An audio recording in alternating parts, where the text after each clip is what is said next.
This is your news bulletin from Power 102 Digital. It is Friday, October 18th, 2024. Good morning, Trinidad and Tobago. This is news to 6 a.m. on News Power Digital. Energy Minister and Port of Spain North, St. Anne's West MP Stuart Young narrowly escaped the Committee of Privileges last evening after being instructed by House Speaker Bridget Anisette George to apologize to the Parliament for his crass comment toward Opposition Leader Kamla Persad-Bissessar last Thursday. During the Standing Finance Committee's debate in Parliament, Young was caught by a hot microphone using obscene language, implying that Persad-Bissessar was leaving the chamber to perform a sort of sexual act in the toilet. He further suggested Couva North MP Ravi Ratiram would run girls for UNC MPs in the back room of the Red House, saying he could no longer use PTSC buses for that purpose. Young was alerted to the microphone being on by Finance Minister Colin Imber. Health Minister Terence Dialsingh attempted to admonish his colleague, but Young retorted that he, Dialsingh, should not call his name. At the end of yesterday's Standing Finance Committee, which saw the 2025 budget being passed, the House Speaker convened a sitting of the House of Representatives and said she was compelled to address the Parliament on the widely publicized matter which brought the House into odium and disrepute. Slamming Young's comments as derogatory, homophobic, and misogynistic, Anisette George said she did not hear it when it was made. She was replacing Deputy House Speaker Esmond Ford at the time. However, she said despite it being accidentally broadcast, it was inexcusable.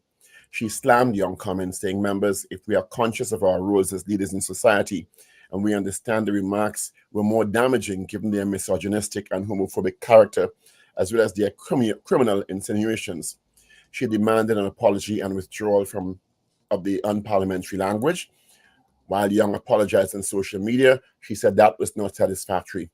Minister Young subsequently apologized to the House for his comments during the rest of the sitting. As of today, all police officers, with the exception of 4 operational units, have been ordered by Commissioner of Police Earl Harewood Christopher to return their police tactical units. The decision comes following numerous reports of the criminal-minded utilizing clothing resembling tactical uniforms of law enforcement to commit robberies, kidnappings, and murders. DCP Junior Benjamin said, "We recognize that drastic times call for drastic measures, and therefore the TTPS had taken a stance because we recognize that lives of citizens are at stake." He announced that the call for all officers with TTPS, with the exception of those attached to the Guard and Emergency Branch, the Multi-Operational Police Station Sector, the Interagency Task Force, and the National Operation Task Force. He said the men and women of the TTPS will have until next Wednesday to comply with these instructions or face disciplinary action. The order was made by Commissioner of Police Earl Harewood Christopher. Several volleys of sustained gunfire erupted in downtown Port of Spain yesterday, forcing the closure of a school after 3 men were shot and injured nearby. The shooting took place shortly after 10:30 a.m. on Nelson Street, but people said they heard the gunshots as far away as Edward Street. Police said a group of men were liming on the road when several armed assailants approached them. The suspects opened fire without warning, causing the men to run to safety. In the aftermath, 3 men were injured. A 34-year-old man was shot in the abdomen, a 29-year-old was shot in the chest, and a 25-year-old was shot in the left hand. Police and paramedics were notified and arrived within minutes. Officers with the Port of Spain Division Guard and Emergency Branch and Interagency Task Force were on the scene investigating the crime. The shooting caused panic among students and teachers at the Southeast Port of Spain Secondary School, located along North Nelson Street. No one was injured at the school, police said. However, given the proximity of the shooting and sounds of the gunshot, many students were seen scampering for safety. Southern Division Police are expected to approach the Office of the Director of Public Prosecutions next week, seeking further guidance on the investigation into the alleged bullying that led to the tragic death of 15-year-old Jaden Lalchan.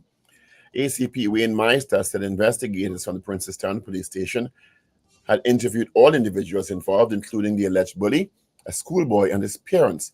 He noted due to the sensitive nature of the case, police will need the DPP to determine the next course of action.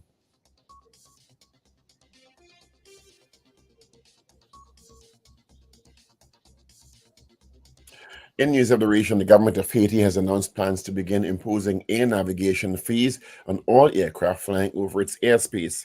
According to local officials, in order to support this initiative, the country has installed radars in key locations connected to the tower control at Toussaint de Louverture International Airport. The move will enable Haiti to better monitor and manage its airspace, improving security while generating additional revenue for the country. And finally, U.S. President Joe Biden on Thursday canceled another $4.5 billion in student debt for more than 60,000 borrowers, bringing the number of public service workers who've had their student loans for higher education forgiven to over 1 million. The cancellation is Biden's latest effort to fulfill his 2020 campaign pledge to deliver debt relief to millions of Americans before he leaves office in January, even as his efforts hit roadblocks in the nation's courts. And that is news to 6 a.m. right here on News Power Digital. We'll have major news coming your way at 7 a.m. Good morning.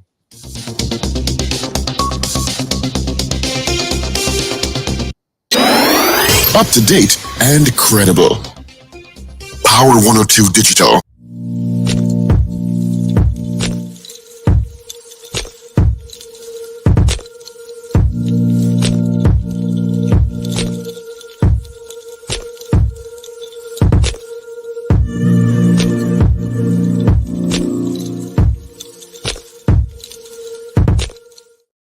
Friday. Yep, Friday. Good Friday morning to you. It is the 18th day of October. All right. Thank you so much for joining us on the Power Breakfast Show on Power 102 Digital Fullcasting this morning. We just heard from Dr. Paul Richards. We'll hear from Wendell Stephen, Richard Ragoobarsingh. We got Ruben and Shane in the mix. Of course, my name is Steve Khan. 26 degrees on our Twin Island Republic. The Met Office is saying today is going to be hot and sunny. Despite the isolated shower, there's a low 20% chance of the odd shower, heavier shower favoring western coastal areas. All right? So take note of that. On the highways and on the byways, we got the usual traffic.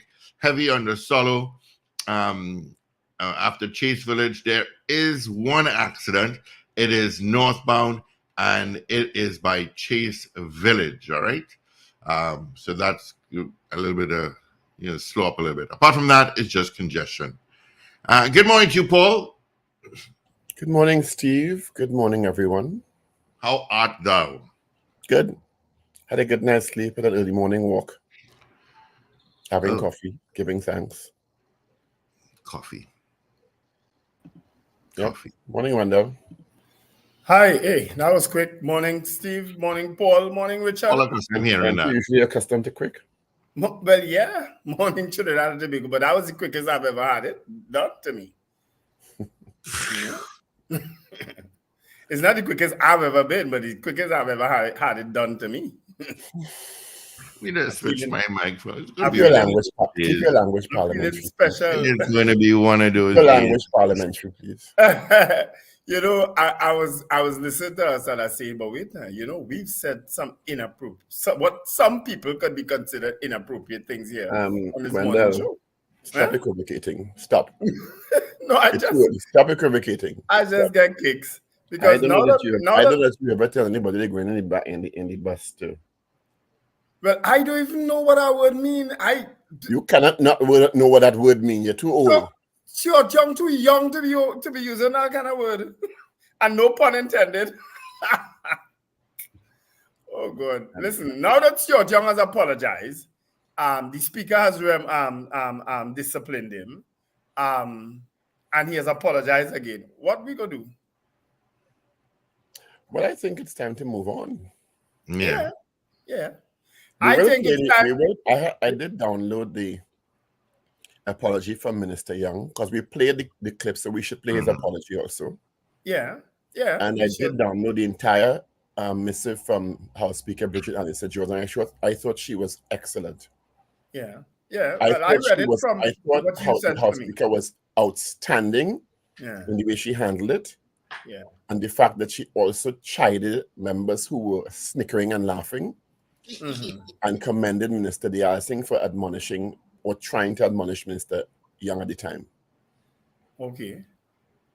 But I thought she handled it very well, and she quoted Erskine May and other international parliamentary procedures as to what happened, and she also cited that his apology that was done in the public was not satisfactory for the House. right. But he did apologize in the House also. Well, yeah, really and truly, the apology was done in the correct place eventually, and because there's where the offense took place. The infraction occurred. Yes. Yeah. Yes. So we'll play it this morning and then we'll move on. I think after it's time to move on. What I want to do is call for an apology from all them others who say all the thing. And then that's what equivocates it and turns it into something else. No, it's not. I don't want no equivocation. I don't want no balancing. No. I want apologies. You never want balancing. I don't want balancing. I want apologies. That is the issue. You never want I don't hesitate to apologize when I say or do something. We're talking about this. Anyway, let me play the apology, right? Okay. Yeah, right. Play. I've started riling me up this morning. Member for Port of Spain, North, St. Anne's, West.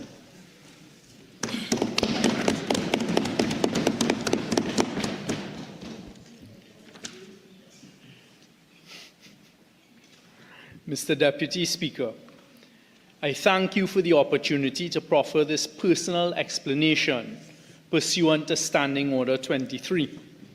Mr. Deputy Speaker, during the budget debate proceedings last Thursday, 10th of October 2024, at a point where there was a change taking place in the chair and the majority of members of the opposition were preparing to exit the chamber, I uttered words sotto voce, which included colloquial terms that were unparliamentary. Mr. Deputy Speaker, I take full responsibility for my actions and utterances and would like to record my humblest apology to the House, the members of the House, and to the population whom I represent for my indiscretion and the ensuing disturbance that my words have caused. I assure you, Mr. Deputy Speaker, and those that I am privileged to represent, that it is never my intention to bring odium to this august House and the Parliament, which I will always do my best to protect. In the circumstances, I withdraw the unparliamentary language, and I ask that my unreserved apology for the said utterances be recorded, and I conclude by reaffirming my commitment to the Parliament and the people of the Republic of Trinidad and Tobago. I thank you. Well done. And also, it should not go unsaid that we should commend Minister Young for acknowledging the error and now on 2 occasions apologizing in the appropriate fora. Yeah. You understand? Because everybody makes mistakes. Yeah. Yep. And at least he acknowledged it, and he apologized to the country, and then he apologized to I just get buffed the hold on. Not for me. Is the way the good morning has come? Richie. Yeah. Good morning, Rich. Hi. How are you? Good morning, guys. Richard, Good morning to our listeners and viewers, wherever you are on this planet. how are you, Richard? Yeah. Yes, I appreciate that he acknowledged the error and apologized outside and inside the Parliament. Yeah.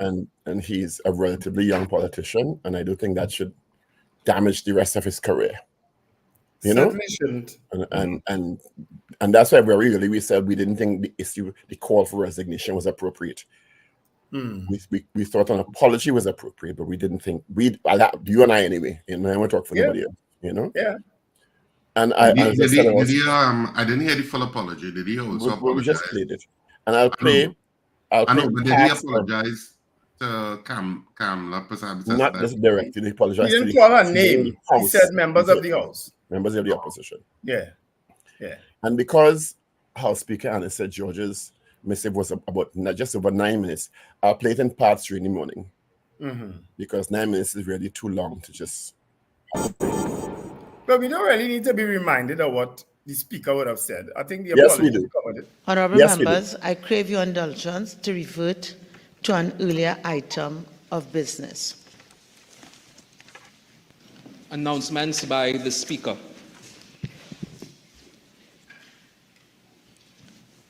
Honorable members, I am compelled to address you on the remarks made by the member for Port of Spain North, St. Anne's West, during the 8th sitting of the House of Representatives, held on Thursday, October 10th, 2024.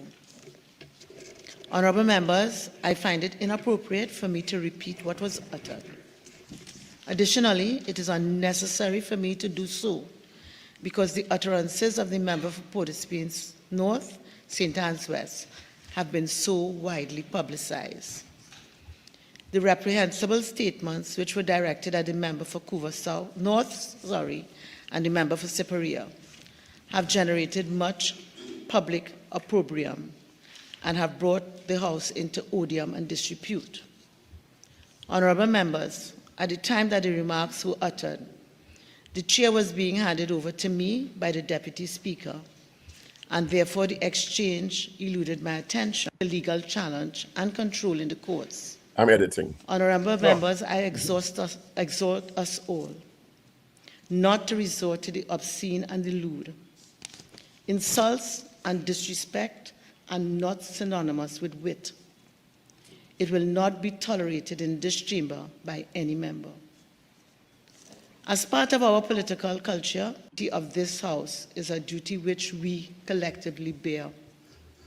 Therefore, all members, by enforcing the standing orders and holding one another to adherence, are fulfilling that duty. Any member who actively participated in, supported, or passively encouraged such crass discourse has also failed his duty and cannot escape the focus of this reprimand. Thankfully, one neighboring member rose to the highest traditions expected of members of this House. May have been muted. I am confident that as we proceed with the business before the House in the coming months, that all members will heed this guidance and strictly observe the standing. Who is the member she said rose to the highest? Minister Wendell. Oh, okay. And that's when Minister Young said, don't call my name. Oh, okay. All right. I didn't get that. And I didn't even realize that he actually uttered an obscenity, you know. Okay. It's when I saw the transcript down in the end, I saw the F word too, apparently. So I just don't know why. Anyway, I think that the country can now move on from this. Yeah. That's my view, but people may share a different view, but that's my view. I think it has what the country can't and shouldn't move on to is that this should be repeated in the lower house also. The lower house, the upper house, where the most vile things are said by two members in particular. That's why it should be repeated. It should be a cue to the president of the Senate now to take the example from the Speaker of the lower house and do the same in the Senate when those despicable people open their mouth and say the worst things about people, including Minister Stuart Young, who they've insulted in the most despicable way, and Minister Marvin Gonzalez and everybody else, including former President Paul Weeks. That's what I want done now.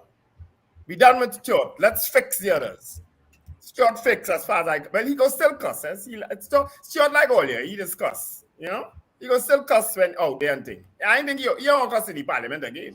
But Stuart is typical Trinidadian if you ever been around him. You understand? Because I used to be holding my ears upstairs in that tea room with Richard and Corey. My God. And Dr. Rowley one occasion.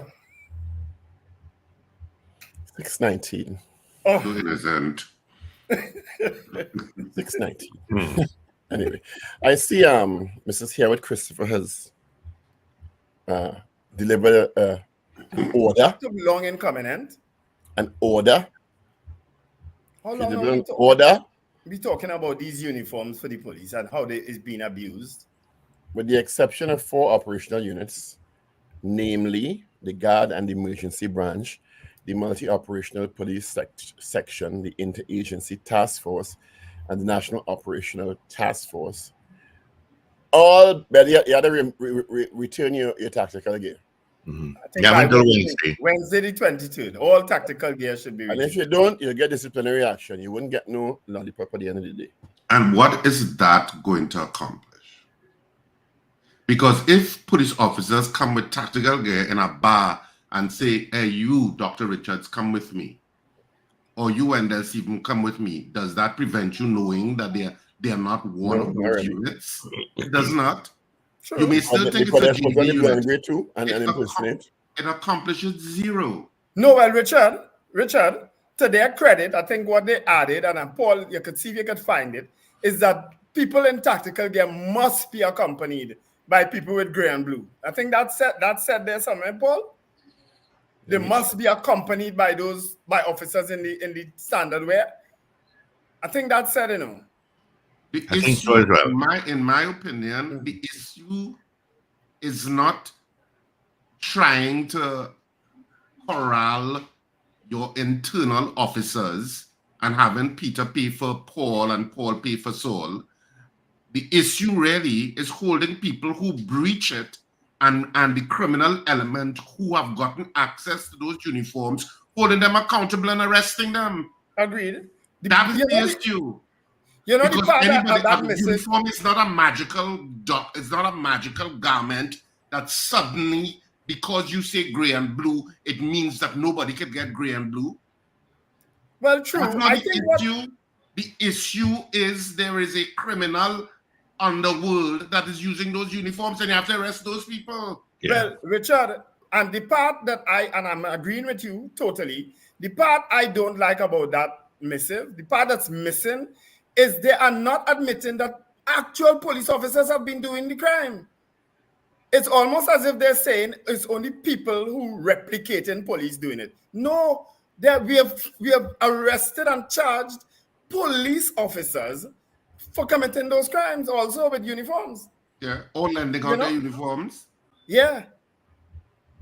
That has been something in the gossip circles across Trinidad and Tobago that you can rent police uniforms. That's nothing new. No. Yeah, that's not new. Not uniforms. The issue is holding people accountable. That's the rent issue. uniforms alone. That's it. You can get a drop to put on a walk. That's it. Oh, yeah. I think the evidence is so glaring now. The evidence of police impropriety is so glaring now. You understand? It's been captured on film now. They've been before the courts now with a kidnapping and murder. I mean, you can't get worse than that. You understand? The police have to fix the police and first. You say that kidnapping, still no word about this. Still no word, boy. Nothing. This is like over a week now, eh? Yeah. That is, I mean, yeah. Your mind, unfortunately, whether it was in fact police vehicles or families going through. Yeah, they have not addressed this latest kidnapping either, really. Yeah. And they didn't address if that was a police vehicle. Investigations are at a sensitive stage. End of comment. Speaking but I of, mean, the police have to continue to try. I'm sorry, but they have to continue to try. Yes, and once they fix the police service, they could fix us, because us, we need fixing at the end of the day.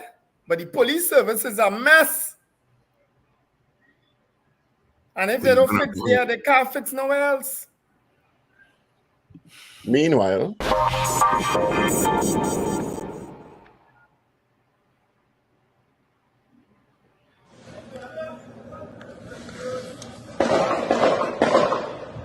what canal is this now? 10. Now, remember when I walked into the newsroom yesterday, and Paul, I told you what it is? Yeah. Where is I was at the back of the office, and I just started hearing this. And I said, that is gunshots when I heard that one. Normal. Yeah, 10:30 in the morning. Where? Duncan Nelson Street. Duncan Nelson, somewhere up there. Can't building like that.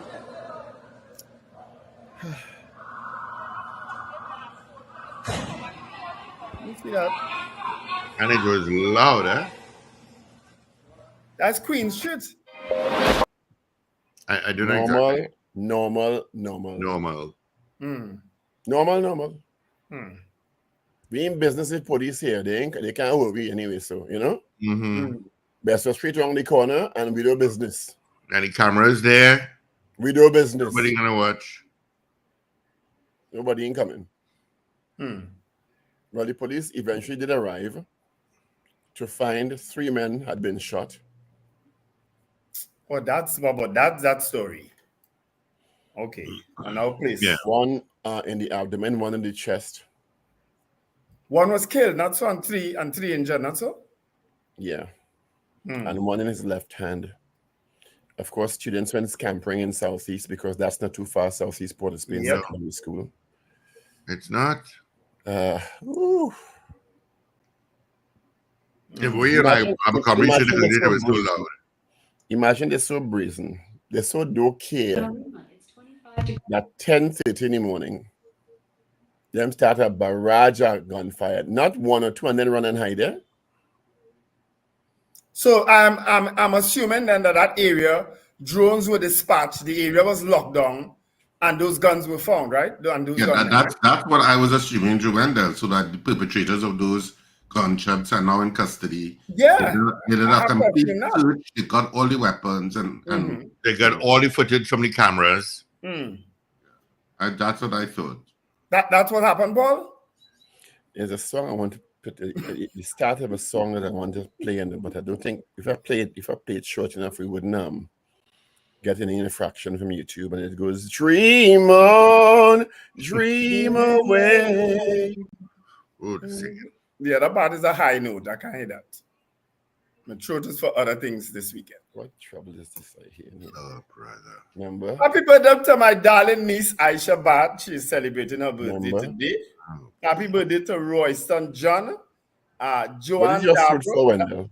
Joanne Dabro. Sterling, is that your mom? Yes, I think it is. Happy birthday, Joanne. Mike Goodwin, Ryan Oliver, Afia Matthew, Trisha Peters, a regular blogger. Gerald Major used to go to school way back in the day. Maxine Morrow, Kerry Aho, yes. Josette Pierre, all celebrating birthdays today. Tomorrow is my very good friend also to Stephen Harper's birthday. And then Sunday is Shaka Subero's birthday. All right? Shaka. You see why we had our party last year that none of y'all came to? Have it again this year now. Nah, we just liming. So you can pass on my rum box later. We just liming this time. We have no party. So those are all my birthdays. Yesterday was former Minister Clarence Rambarat's birthday. All right. So belated greetings to Clarence Rambarat. And someone else, Nigel Noel. He is Monday. I met him. My daughter took me to Texas de Brazil. When is Stephen Harper's birthday? Tomorrow is Stephen Harper's birthday. Okay, I didn't know he was October born. And Sunday is Shaka Subero. So that explains us a lot there. Somebody always tell me that three only just all alike. I don't agree with it, but that's what the person just keeps saying. Who are you? Who is all you? Harper, Stephen Harper, Shaka Subero, and myself.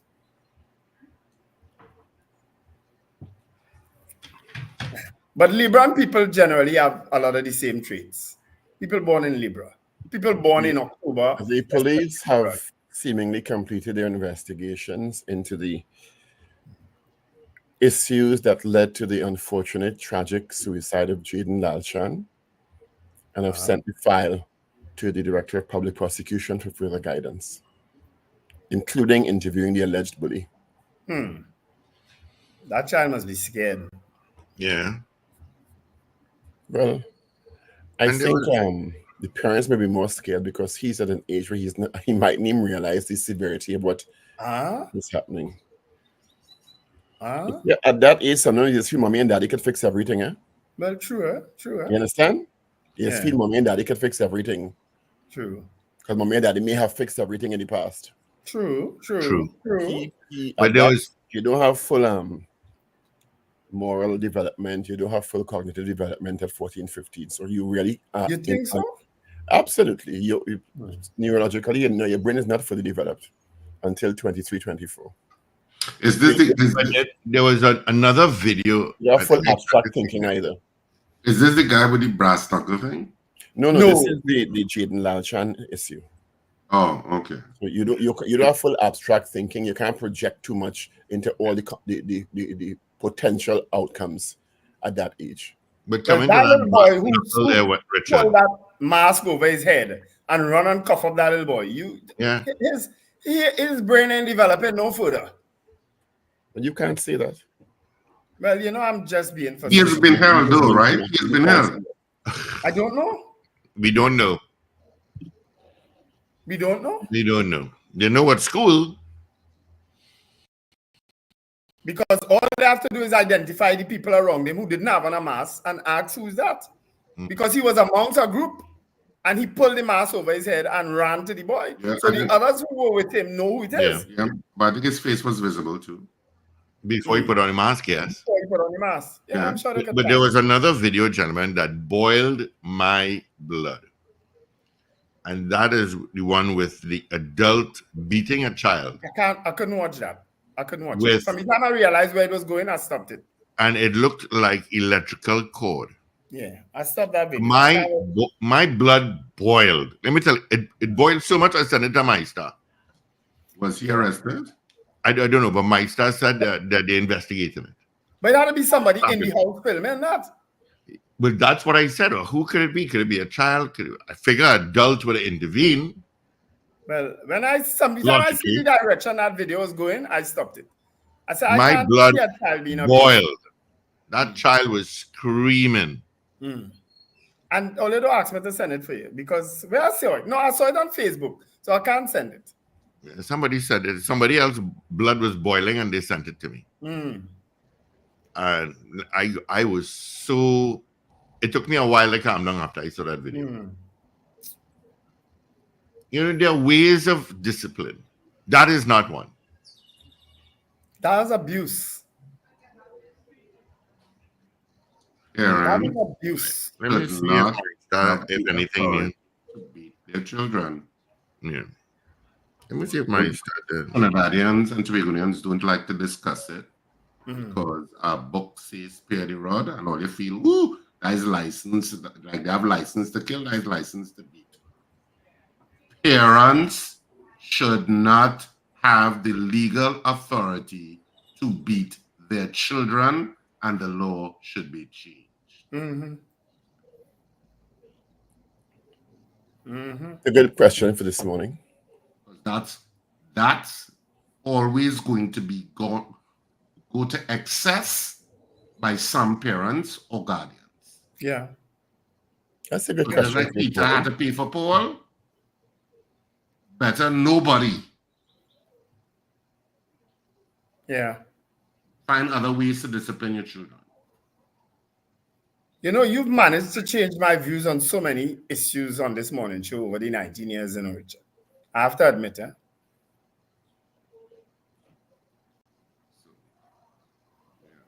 You're a good soul, you know. Well, you've changed mind on some things too. So. I bet I would hope so.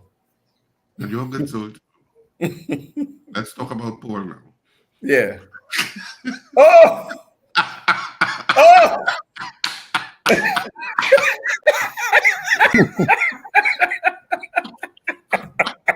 I gave you a moment. Like you only did a moment. I call his name in my speech the other day, you know.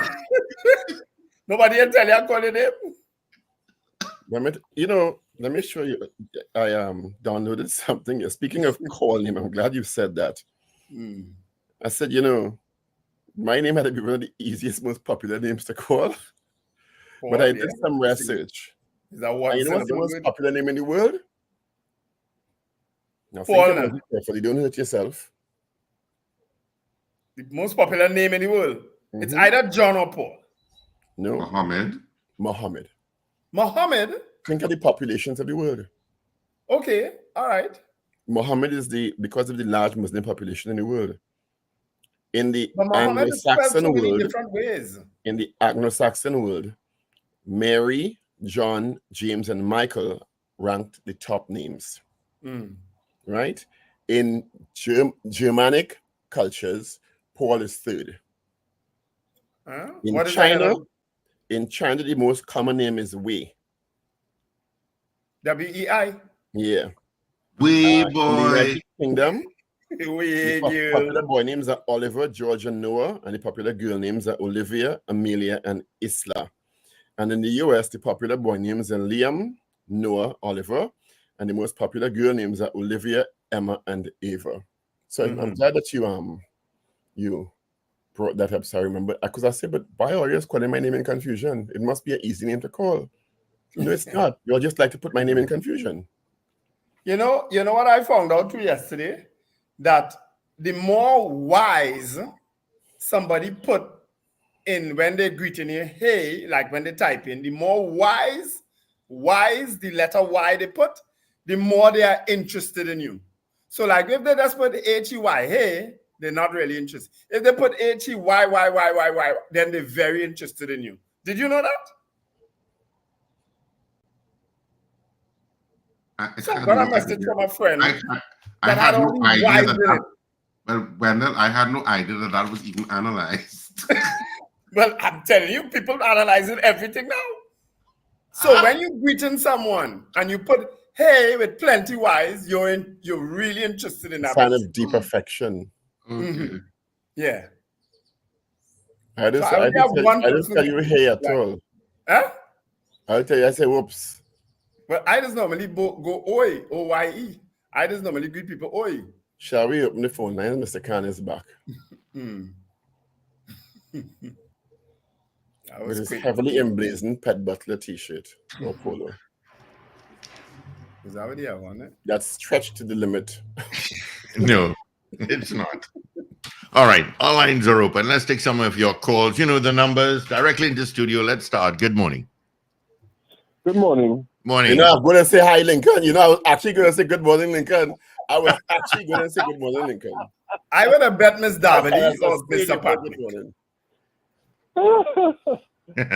I have some vexing news that I got from the Beyond the Tape program last night. You still suffering through that You show? still watching that? I just happened to catch it, and I would often watch it when Acting Superintendent Pitt is on. He is a more articulate gentleman and more palatable. All right. Well, go ahead quickly, Lincoln. Lots of calls. To catch it last time. Right. Go ahead. Only to discover that video with the school child with the brass knuckles happened 6 months ago. And to today's date, the parents has been asking for the police to do their job and to get justice for that video. So it's implied that to today's date, from 6 months ago, that child has not been questioned, interviewed, arrested, charged. Nothing has happened. So no, if that has happened 6 months ago, that in fact has happened before the suicide of the young child. So all this hullabaloo that the TTPS has been ranting about, no bullying and whatnot, they were in fact aware of this incident before. Lincoln, I also saw on social media.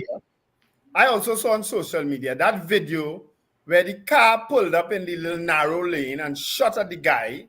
That is also not in Trinidad.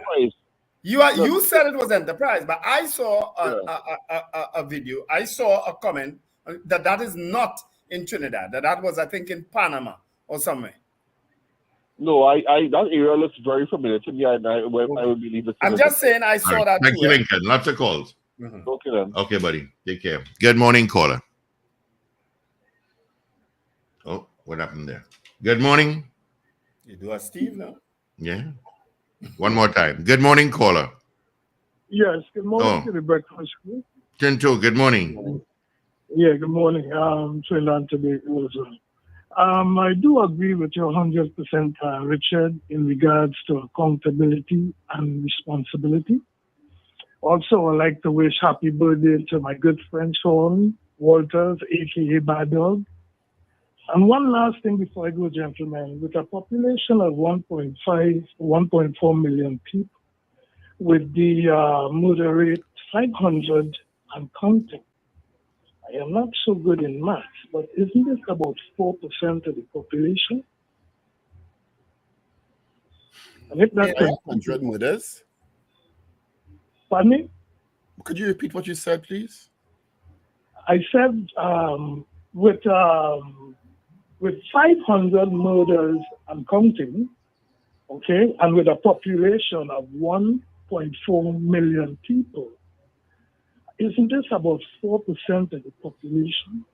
500 could never be 4%. No, your maths were off there. Yeah, your maths off there. Never.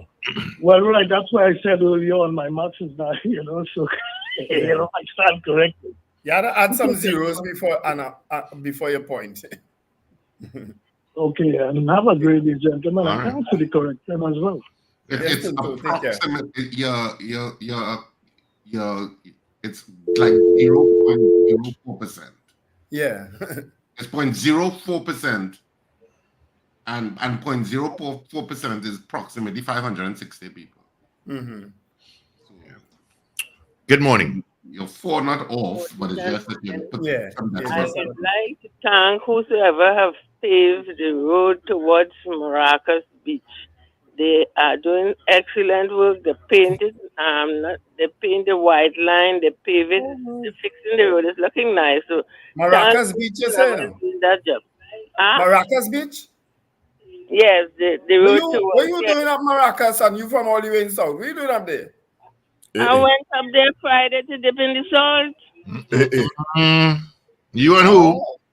Myself, my daughter, and two granddaughters. And as the story is sticking with, right? All right. But Wendell, you from Arima, you've been double palm, Port of Spain, and San Fernando. Where's your point? A long time. Oh, you don't date. You close up shop. Yeah, All right. Thanks, San Fernando. I've been so tempted to go and see what a double palm really, their double palm experience. I've been so And that's tempted. the story you sticking with. Good morning, caller. Good morning to all in the Morning, studio. Good morning. Somebody sent me that video with the child being beaten way in New York City, in Brooklyn. I refuse to circulate it because I remember Claire Guy Allen said that we mustn't circulate these things with children. You know what I did? That's true. I sent it to, you have to send these things where you will get results. I sent it to a friend of mine who works Children's Authority. I say they are the ones should see this and take action. And I was. Is that the same one I spoke about with the electrical? Yes. I heard Ian Allen yesterday said he saw it, he sent it to Meister, and he sent his officers to investigate. So Well, I did send it to Meister, and he replied to me this morning. He said the investigation's on its way, and the individual is being interviewed. Very good. Thank you, Steve, for being. So it's a local video. Boil my blood. Yes. All right. Good. I couldn't watch the entire thing, and I want to thank the Deputy Speaker for not sending Stuart Young to the Privilege Committee. Thank you, Esmond Ford. Have a blessed day. Bye. All right, Bigger Martin. Thank you. Good morning. Morning, gentlemen. Morning. Morning, sir. I try to sometimes wrap my head around the idea of these people with these guns shooting around schools. Okay. And please, I want to know what they're thinking. What are the thoughts? How come And they'll get away with it. school? And I just cannot understand how they could be doing things like that. I mean, what are the thoughts? I would really like to. I really wish I could have seen their mind in it to see what it is these fellas thinking in it. And secondly, the police is in a real terrible position. The police have to fight inside and outside. How do you deal with a situation where internally you're making plans, you're putting things in place to deal with crime from the outside, and the people on the inside is part of it? I mean, you could try to safeguard information as much as possible, but you don't know who inside. You might suspect. Watch me, the police in a real hard place, you know. I mean, we just call and like the police to do this and to do that, and they're not making no thing for them and what they're supposed to handle things in a certain way. But if you really sit down from the outside and look at it, it is a difficult thing for the police, you know. Inside and outside. Good agent. Yeah, take care. You know, he just spurred something in my mind. You know, if you found with a certain amount of drugs, marijuana, in certain proximities of schools, you automatically charge for trafficking, I think, right? The charges are harsher, right? Than if you you're found with it anywhere else. Does that same thing apply for a gun? If you're found with a gun anywhere near school? An illegal gun? I can't remember that, no. It's just as he said that just now, said, wait, I wonder if there's a special thing for if you're found with a firearm anywhere near school, as how they do it for marijuana. Interesting. Oh, it's 14 too. Richard, you have papers? Yes, I do. Could you share them with us, please? He didn't even answer. There's a question that we had in mind earlier, and it escapes me now. What was the question again? Well, I mean, you could do the issue of it was about the capital punishment, the corporal punishment. Children. Yeah, but you could also do the uniform too. Do you think that memo from the Commissioner of Police will make a difference? Will make a difference. That's a good one. I like that. Yeah, you can make that too. That's an option. John Kito is saying it's not.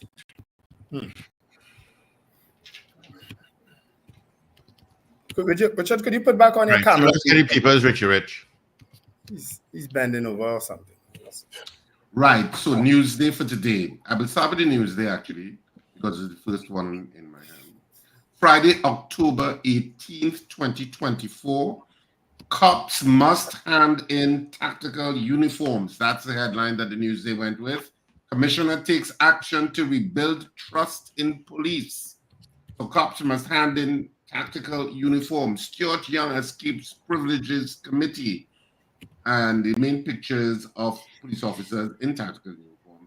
Police officers in the digital camouflage tactical wear that will be allowed for use only by the Guard and Emergency Branch and the Interagency Task Force come October 18th.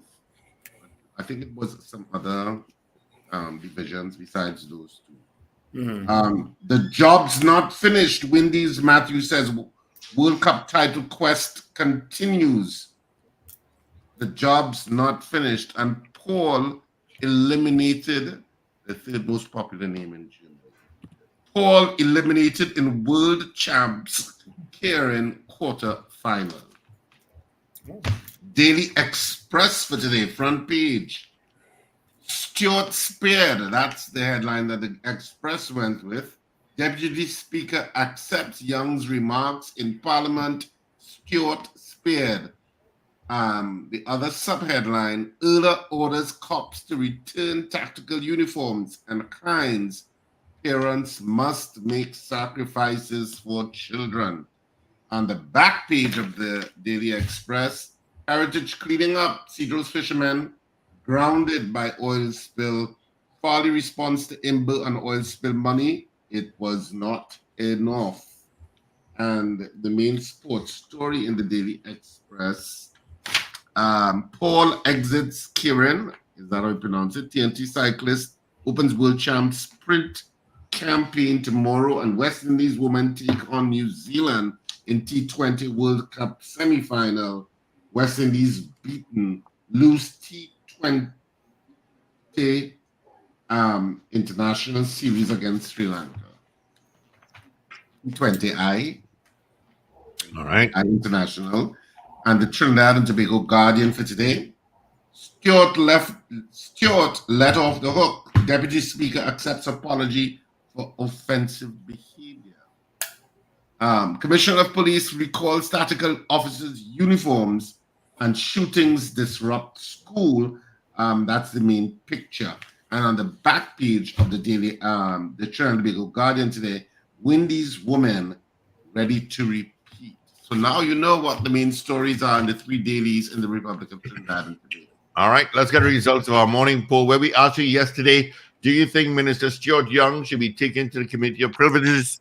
Well, the results are in. 73% said yes, 7-3. All right, this morning's poll. Now, I admit this question this phrasing may seem incomplete. Please proffer your suggestions. We know you always make those kind of grammatical and English errors. Do you think the memo from the COP restricting the use of tactical uniforms to only 4 units will be effective?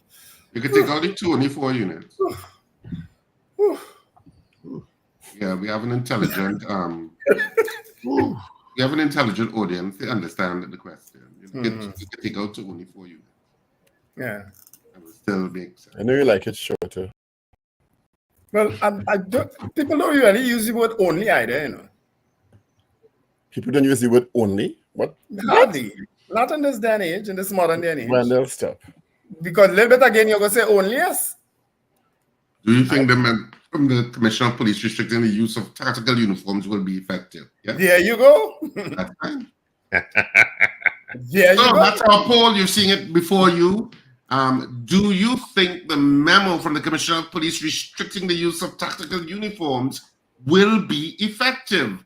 One of these days, that memo one of these days, I will give my personal police story on one of these shows, right? You all have to be prepared, because your mouth will drop open. Another one one? of these days, I'll give it. Yeah, another one. Another one again? All right, so let's go.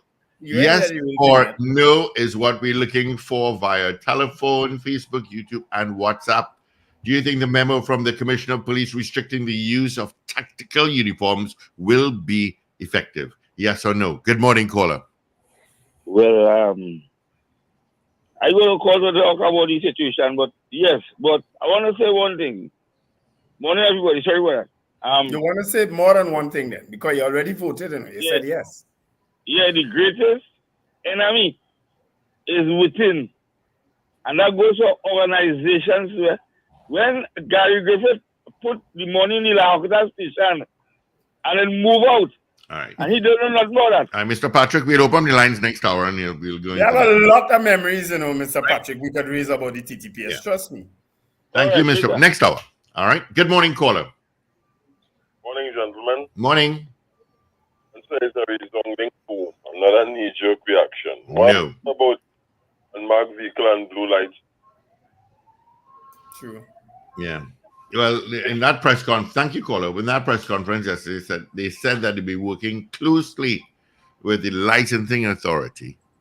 I bet you one of the things they don't do is order all police officers to remove the dark tint on their personal vehicles. I bet you that's something they do ever do. You know, to Steve's point, when you make an announcement like you will be working closely with the licensing authority, is it that you weren't working closely with licensing authority before? Exactly what ran through my mind. Wasn't you doing that before? All right. Dexter, love your question there, boy. Brent Hackshaw says no. High Benj says no. CJ, morning CJ out in New York? No. Boswell John? No. Anthony Miguel? Yes. Cheryl Charles? No. Alistair Hart? Oh, please no. David Wares by 2. Good morning, Cheryl. Hope all is well. That's 2 no's. Mo Gaines? Hell no. Julia S. Batiste, still celebrating her birthday, says no. Wayne Lala, no to the poll. Okay, he didn't vote. John Cato says yes. Judith Jones says no. Let's go to WhatsApp. Let's see. Good morning, Lorna. Indy Kali, that's a no. Cascade St. Anne's, no. I think this is Vincent in the UK. I think it's Vincent. He says yes. Anthony from Toronto says no. Val out in Chicagonis, morning Val, says yes. Let's see. Okay. Good morning to you, Captain Ron, as well. Good morning, and belated birthday greetings to Kareem Marcel. I didn't even realize he was October born. No wonder why he is that special. Morning, Sherma. He is. He was. His birthday was yesterday. Mm-hmm. Well, I think today would also Dre been says Gladiator's no. birthday, you know. Not so, Richard? Who? Today also would have been Gladiator's birthday. Yeah, he's sometime in October. Yeah, Yes, yeah, it was he would have October been. 18th. Yeah. Dre out in Rio Claro says no. Let's see what I got here again. I did Cheryl Henry. Rico Mayes says absolutely not. Michael Robinson says no. Shirma Paul says no. Johnson Noel says no. Ray Garcia says no. Morning, Johnson. Oh, okay, Val. Thanks, Val. Did Ray Garcia. Do you think the memo from the Commissioner of Police restricting the use of tactical uniforms will be effective? Have until Wednesday to turn them in. If not, internal discipline will occur. Yes or no? Do you think restrictions, the use of tactical uniforms will be effective? Let's get it. Let's see. Okay, Kenny out in Harlem. I say no to the poll. Thank you, Kenny. Up north says no. Thank you, up north. Down south, it's your turn to vote. Yeah. 3.5 minutes you have again to vote on our morning poll. Of course, it's going to stay up on our app, which you should have by now. On our website at power102fm.com. Until Monday, we give you the final results. All right, give us a call, 222-8255, toll free for North Americans, 866-525-1099, Facebook, YouTube, WhatsApp at 318-1021. Royalty Forever says no. Okay. Just get yes or no's right now. Senator, could you work on getting us an interview with Commissioner of Police earlier here with Christopher? I'm dead serious. That ain't gonna happen. That ain't gonna happen. Nah. Let's see. Rob in Antigua. Good morning to Rob in Antigua says no.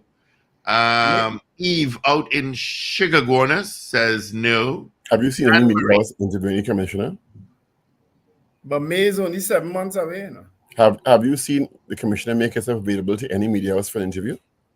No. But she wasn't even on that important press conference yesterday. Okay. It was the deputies, right? So I rest my case. The deputies and a lady to the left. Anne-Marie says no.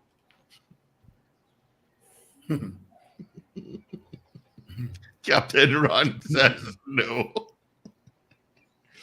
Okay. Slick Money Grips. Did that sort of say what I just did come over? Not no sure. You see how the word get popular, sort of say? Slick Money Grip says no. Brent, I'm not going to waste my time. It's a waste of time. Yeah, Brent says, good luck on trying to get that interview. That is a waste of time. That ain't happening, you know. That's, I don't know. Well, let's talk to one of the deputies. Mr. Benjamin seems willing. And then they have to go and ask for permission to talk. You would not believe what you have to go through no, man. to get an officer, apart from my star. I'll try for Benjamin. All right. Yeah. He seems like he has a level head. Yeah. And like he's serious about it. I mean, he talked some things in the early that I didn't agree with. It was just parroting the narrative. But he seems to have a good head on his shoulders and a serious head too. All right. Any more votes coming through? Of course, our question, do you think the memo from the COP restricting the use of tactical uniforms will be effective? That's the Commissioner of Police. All right. Right now, let's get into our major news. I did that interview for 20 years and it still didn't work out. Bye-bye. Evie, should we go to news? Sure. Okay. This is your news bulletin from Power 102 Digital. Energy Minister and Port of Spain North St. Anne's West MP Stuart Young narrowly escapes the Privileges Committee. All police officers, with the exception of 4 operational units, have been ordered by Police Commissioner Earl Haywood Christopher to return their police tactical kits, and classes at the Southeast Port of Spain Secondary School dismissed early on Thursday after a man was shot, or men were shot along Nelson Street. Details in a moment. This is News 2, 7 o'clock on Power 102 Digital. I'm Afril Cynthia Bab. Good morning. Energy Minister and Port of Spain North St. Anne's West MP Stuart Young narrowly escaped the Privileges Committee last evening after being instructed by House Speaker Bridget Annison George to apologize to the Parliament for his crass comment to what Opposition Leader Kamla Persad-Bissessar last Thursday. During the Standing Finance Committee debate in Parliament, Young was caught by a hot microphone using obscene language and implying that Persad-Bissessar was leaving the chamber to perform a sexual act in the bathroom. He further suggested that Couva North MP Ravi Ratiram would run girls for UNC MPs in the back room of the Red House, saying he could no longer use PTSD buses for that purpose. Young was alerted to the microphone being on by Minister of Finance Com Imbert. Health Minister Terence Dayal Singh attempted to admonish his colleague, but Young retorted that he, Dayal Singh, should not call his name. At the end of yesterday's SFC, which saw the 2025 budget being passed, the House Speaker convened the sitting of the House of Representatives and said she was compelled to address Parliament on the widely publicized matter which brought the House into odium and disrepute. Slamming Young's comments as derogatory, homophobic, and misogynistic, Annison George said that she did not hear it when it was made, as she was replacing Deputy House Speaker Edmund Ford at the time. However, she said despite it being accidentally broadcasted, it was not excusable. Annison George demanded an apology and withdrawal of the unparliamentary language. She said while Young apologized on social media, it was not satisfactory. Annison George also chastised other members of the government bench who were heard snickering at Minister Young's comments. Minister Young also apologized to the House for his comments during the sitting. As of today, all police officers, with the exception of 4 operational units, have been ordered by Police Commissioner Earl Haywood Christopher to return their police tactical kits. This decision comes following numerous reports of the criminal-minded utilizing clothing that resembles tactical uniforms of law enforcement to commit robberies, kidnappings, and murders. DCP Junior Benjamin announced that this order falls on all officers of the TTPS, with the exception of those attached to the Guard and Emergency Branch, the Multi-Operational Police Section, the Interagency Task Force, and the National Operational Task Force. He said the men and women of the TTPS would have until next Wednesday to comply with these instructions or face disciplinary action. The order was made by Police Commissioner Christopher, and as such, all officers will be identified by gray and blue. Several volleys of sustained gunfire erupted in downtown Port of Spain yesterday, forcing the closure of a school after 3 men were shot nearby. The shootings took place shortly before 10:30 a.m. on Nelson Street, but people said they heard the gunshots as far away as Edward Street. Police said a group of men were liming on the road when several armed assailants approached them. The suspects opened fire without warning, causing the men to run for safety. In the aftermath, 3 men were injured. A 34-year-old man was shot in the abdomen, a 29-year-old was shot in the chest, and a 25-year-old was shot in the left hand. The police and paramedics were notified, and within minutes, officers of the Port of Spain Division, Guard and Emergency Branch, and Interagency Task Force were on the scene. The area was locked down and officers conducted searches for the suspects. Police said several people were detained for questioning. The injured men were taken to the Port of Spain General Hospital. The 29-year-old, police said, was listed in critical condition up to 6 p.m. yesterday. The 34-year-old was stable, while the 25-year-old was treated and discharged. The shooting incident caused panic among students and teachers at Southeast Port of Spain Secondary School, which is located along Lower Nelson Street. No one at the school was injured, according to police. However, the proximity of the shooting and the sounds of the gunshots had many students scampering for safety. Our students understand that many students were left traumatized by the incident. The school allowed students to go home shortly after the shooting yesterday, and the school remained closed to students today. Southern Division Task Force or Southern Division Police are expected to approach the Office of the Director of Public Prosecutions next week, seeking further guidance on the investigation into the alleged bullying that led to the tragic death of 15-year-old Jaden Lalchan. ACP Wayne Meister said investigators from the Princestown Police Station have interviewed all the individuals involved, including the alleged bully, a schoolboy, and his parents. He noted that due to the sensitive nature of the case, the police would need the DPP to determine the next course of action. He added that they were almost done compiling the report to submit to the DPP, hopefully by Monday. He said it should be ready by today. As for preventative measures, he said a proposal had been sent to the Ministry of Education through the Commissioner of Police Office seeking approval for the Southern Division to establish an anti-bullying campaign at the school Jaden attended, St. Stephen's College, Princestown. St. Stephen's College, in a full-page newspaper advertisement, denied any report of bullying had been made by Jaden at the school. Jaden, a Form 4 student, took his life on October 3rd at his home in Brumage Road just a day before his school hosted a peace march. His mother, Farida Lalchan, claimed that in the days leading up to his death, students had been verbally harassing him. You are listening to news on Power 102 Digital to 7 o'clock. Heritage Petroleum conducts cleanup operations in the Gulf of Paria following an oil spill off Fullerton Beach in Cedros. The spill has reportedly grounded over 30 boats and affected more than 100 fishermen. Fishermen first observed the oil stains on their ropes and boats around 6 p.m. on Wednesday.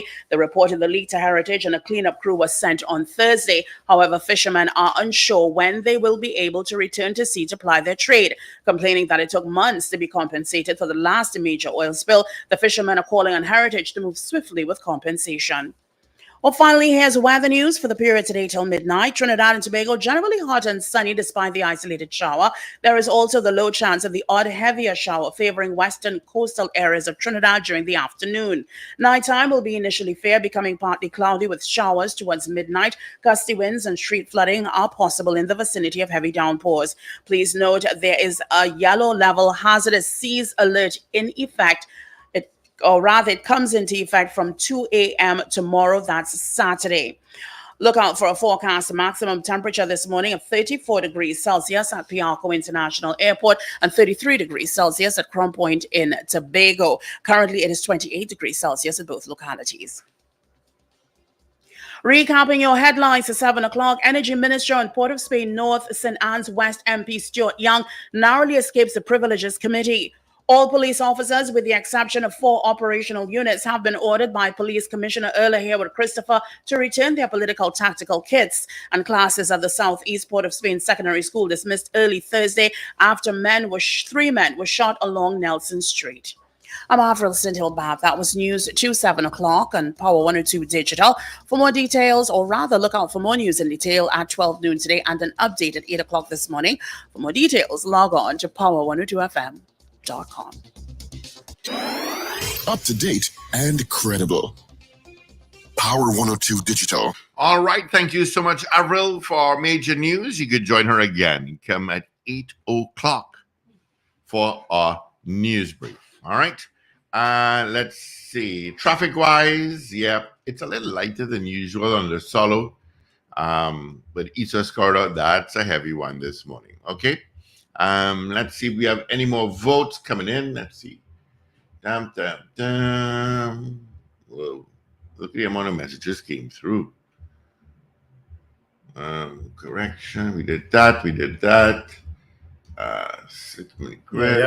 You gotta start from Lester Cragwell. And Norris Lester, yeah. Lester Cragwell said no. Ingrid Adams says no. Morning show in Winchester. Let's see. Cheryl Henry. Okay. No. Beauty Culture says no to the poll. Mm-hmm. And that's it. That's all I got. It's a start. That's the most I could say. I only heard the last no. Well, we had one more before that. Okay. So we had 38 people voting on the poll this morning. And the poll this morning is, do you think the memo from the COP restricting the use of tactical uniforms will be effective? We had 38 people voting on the poll in the allotted time. Of the 38 people, 33 of you said no, you do not think that it will be effective. 5 of you said yes, so the nays have it by a vast majority. Of course, you can continue to vote on this poll throughout the day through our programming, and we'll give you the final results on Monday morning because it's Friday. The weekend has begun, people. So put a smile on your face, even if you are in horrendous, nasty, stink traffic on the highways and byways. Put a smile on your face. You should be in a good I don't know mood. how you all do that every day. Because it's the weekend. Of course, theater is on this weekend, Friday, Saturday, and Sunday at Central Bank. True Talk, No Lie is on at Central Bank this weekend. Of course, it deals, I believe, with the issue of autism, and part proceeds go to the Autism Society of Trinidad and Tobago. It's written by Penelope Spencer and directed by Penelope Spencer and Deborah Buku Mason. So you should go out and support theater this weekend. It starts tonight, Friday, Saturday, and Sunday. Of course, tickets available at the Central Bank Auditorium and at K Squared Fashions locations in West Mall, Eastgate, and Brentwood Mall. You can also, theaters also on next week, Saturday, one show only. That's Extravagant News. What in the Dark Comes to the Light. It's the final performance in Port of Spain. So if you haven't seen it before, this is your last opportunity to see it in the Port of Spain area. And it's on next week, Saturday, for one night only at Central Bank Auditorium at 8:30 p.m. Tickets go on sale from the weekend, from tomorrow and into Monday. And then, of course, the box office on Monday will open on Wednesday, the 23rd of October. But you'll be able to get tickets at all our usual outlets from the weekend and certainly from Monday at Alextronics, Jubilee Railway, and Tony's Florals in Val Park Shopping Plaza, Charlotte Auto Services, and of course the K Squared Fashions Group on Eastgate, West Mall, and Brentwood Mall. You know, when I think about our TTPS here, has anyone else around the Caribbean and even internationally changed their uniforms as much as we have done over the years? It's almost like if the people in London have been wearing the same uniform ever since. The police in the United States have been wearing the same uniform since. You know, around the Caribbean, I mean, their uniforms are ugly, but still, as if they never changed it. I don't remember other jurisdictions changing their uniform as much as we did. I grew up on Western Main Road, St. James. People, let me tell you, opposite a police station. The police station was where, you see where the amphitheater is now? Mm-hmm. That's where the police station was, right? Until they rebuilt it, the new one, and put it further around the corner, right? But the police station was there. It was a little old house set back. So you used to kind of drive in a kind of winding road to get to that police station. I grew up directly opposite that police station. I grew up knowing gray shirt and blue pants. Short pants too. You understand? All of them should go back to that. But everybody back in that gray shirt and that short blue pants. Everybody. Man, woman, and child. The issue is not the uniform, you know. I know. I just trying to be funny. You know the issue is not the uniform, right? Yeah, it is the fact that they have no discipline in the police service. There's right. None. No accountability. None. No accountability. That's right. Nothing. Do whatever they want. Yeah. There must be stooping and saying, if she feel I bringing in any tactical Wednesday, she lie. Some of them must be saying that right now as we speak. If the commissioner feel I bringing in that tactical, she lie. But that has come in real handy when I go in on my little beat and thing. And even if I bring in that going to stop the involvement of corrupt officers? Well, true. The problem even if I bring in the uniform, that going to actually stop the involvement of corrupt officers, you think? We haven't even heard if the people we saw, we have not been told by the TTPS, to my knowledge. If you have heard, you could let me know. The 5 men wearing these uniforms looking like police officers, and the one in the army fatigue in trousers were actually legitimate police or not. We suppose they weren't because they were moving. Not so? Yes. Yeah, but you had a guess. I have heard no word from the Trinidad and Tobago police service as to whether they're legitimate police or not. Have you? Have any of you? Nope. Let me tell you, you know my impression of that thing. I could have swear I was watching a skit, right? That's how that looked to me. I know that a ransom has been called for and whatnot, but I could swear I watching some kind of skit. It's almost like if, anyway, let me hush. Yeah, but one would imagine after a week plus of investigations, you'd be able to come to the public and say, based on our investigation so far and our whatever techniques we used, we can confirm that these persons who were involved in the kidnapping of 33-year-old businessman Ramnaran were not in fact officers. By now. Yes, you could, yeah. And the cars, they can And say the that the cars cars were using fake and number they were plates. not unmarked, official unmarked police vehicles. Yeah, they need to say something. But no. You know? No. Because outside of the actual people dressing like that, it's a car pulling you over like that. You are going to stop. If a car pulls up by like that beside you or behind you, you are naturally going to stop because you don't want to be breaking the law. Wendell, I ain't so sure now, you know. Lord, I'm no, loath but to say that that, was but I'm not so Terry sure. Paul. I'm not saying marked here. Marked Let me is tell you stop. something. But a car with blue lights, a black car just with blue lights, Mhm. I ain't so sure, you know. I might drive off straight into a police compound.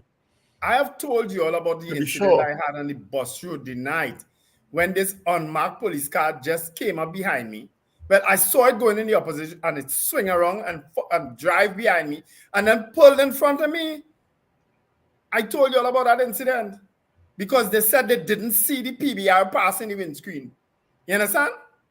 And that's why they swing around to come back at And me. that warrant aggressive front? move like that?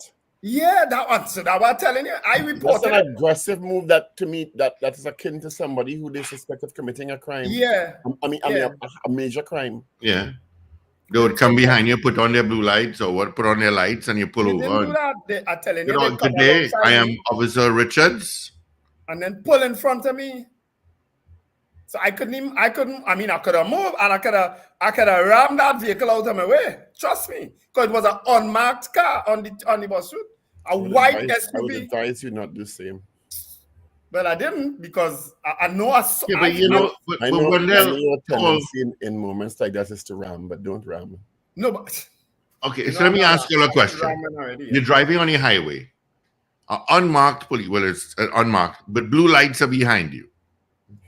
Are you to stop? What are you to do? Tell me what to do. I don't know.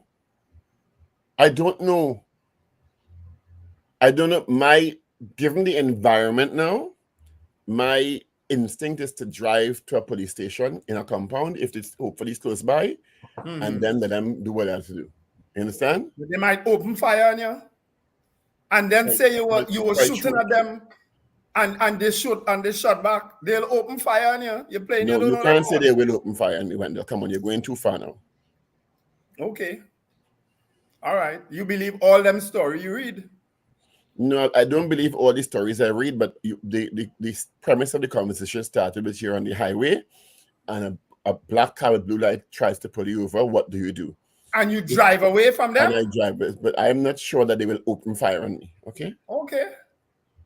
I ain't going that far. I really don't know, you know. But saying that is a little irresponsible to me. Okay.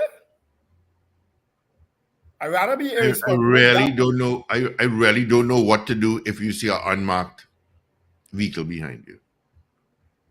And they have not told us what to do either. No, they have not. What to do. They have not told us We've what to asked, do. what should we do? Your vehicle might be able to get away from them, you know. But if they do something else, what are you supposed to do? Because you are armed, and you better not be. Am I to call 999 and say, listen, there's a vehicle behind me with blue lights? I don't know what to do. Scotland told us call the police station. Yes, he said. That's what he said to do. I know for sure none of the bandits ain't going and imitate that short blue pants and that gray shirt. We know that for sure. Nobody ain't going to put on that look like police. Put all of them back in it.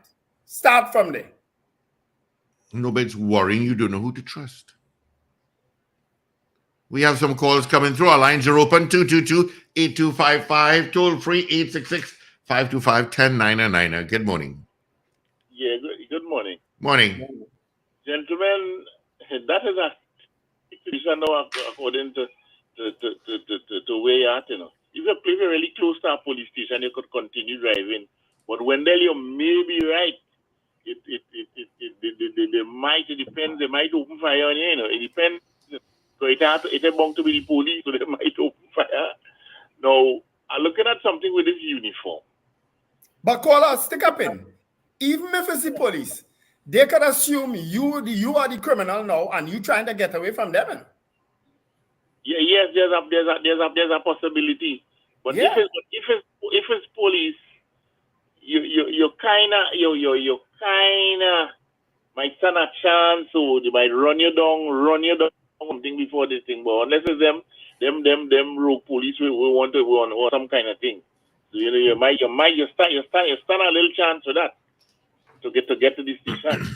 But they shoot a mentally disturbed young man just last week. Nobody addressed that yet, eh? They shoot a mentally disturbed who had an episode. Two police women. No, you see that issue have a lot of things with that. I ain't blaming the police, so but that issue have a lot of but I ain't really call for that because I'll call for that for our next time. Okay. This thing with the police uniform. Now it mightn't seem as much, but you know what I was looking at? A black shirt and a dark blue pants, or a dark blue pants and a black shirt is a lot easier to replace than a gray shirt and a blue and a blue pants.